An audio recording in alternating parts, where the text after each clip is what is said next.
ગીર સોમનાથની અંદર ભાજપના જે પૂર્વ સાંસદ છે દિનુ બોઘા સોલંકી તેમણે જે મુદ્દો ઉઠાવ્યો છે અને કલેક્ટરની સામે બાહું ચડાવી છે તેમનો મુદ્દો હવે ગુંજી રહ્યો છે અને એમાં હવે કોંગ્રેસ વચ્ચે પડી છે। નમસ્કાર, નિર્ભય ન્યૂઝ સાથે હું છું રિદ્ધિ। સૌથી પહેલા દિનુ બોઘા સોલંકી એક નિવેદન આપ્યું હતું જ્યારે ચૂંટણીનો પ્રચાર ચાલી રહ્યો હતો ત્યારે કલેક્ટરને લઈને કે તમે 30 ગાડી લઈને ફરો છો અને અહીંયાથી તમારો કાફલો નીકળે છે અને જ્યારે કોંગ્રેસની જાહેર સભા કરવાની હતી તો અમે સંમતિ કેમ આપી એટલે દિગ્વિજયસિંહ જાડેજાને તેમણે સવાલ કર્યા હતા।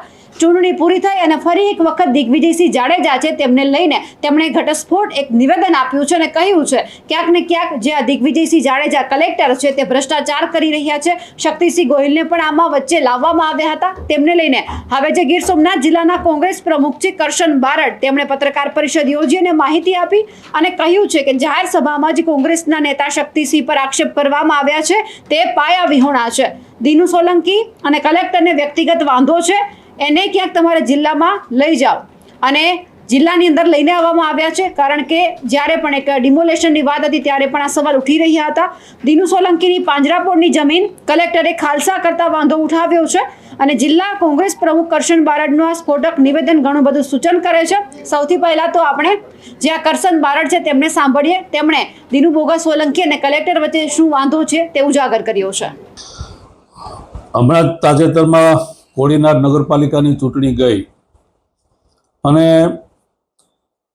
ભાજપના પૂર્વ સાંસદ એવું બોલ્યા કે કલેક્ટર અને શક્તિભાઈ વચ્ચે ડીલ થઈ, પણ એવું નથી। એના જે આક્ષેપ છે દિનુભાઈના એ પાયા વિહોણા છે। તો દિનુભાઈ હુકમ આવો આક્ષેપ કરે?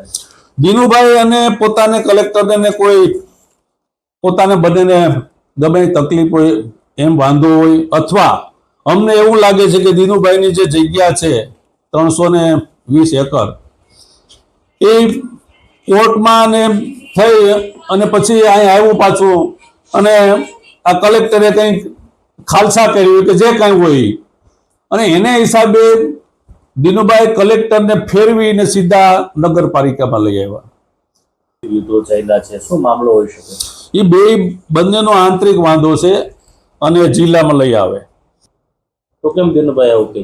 દિનુભાઈને પોતાની જમીનની વાત છે એટલે આખા ગીર સોમનાથમાં લઈ આવે। કઈ જમીન?